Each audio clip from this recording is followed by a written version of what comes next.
আমার জীবনের সবচেয়ে বড় সম্পদ হলো বাবা ও মা। তোমাদের ঋণ আমি কোনোদিন শোধ করতে পারবো না। তোমাদের আমি অনেক ভালোবাসি। বাবা, তুমি আমার শক্তি ও সাহস। তোমার উপদেশ, কঠোর পরিশ্রম ও আমাকে সঠিক পথ দেখায়। তুমি আছো বলে আমাকে কোনো ঝড় ছুঁতে পারে না। মা, তোমার আঁচল আমার সবচেয়ে নিরাপদ আশ্রয়। তোমাদের মতো করে কেউ আমার যত্ন নিতে পারে না। আমার সব সময় সঙ্গী তোমরা। তোমরা শুধু আমার বাবা মা নও, আমার জীবনের শ্রেষ্ঠ শিক্ষক এবং শিক্ষিকা।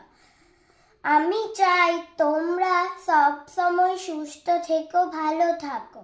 আর আমি বড় হয়ে যেন তোমাদের মনের মতো মানুষ হতে পারি, তোমাদের সব স্বপ্ন পূরণ করতে পারি।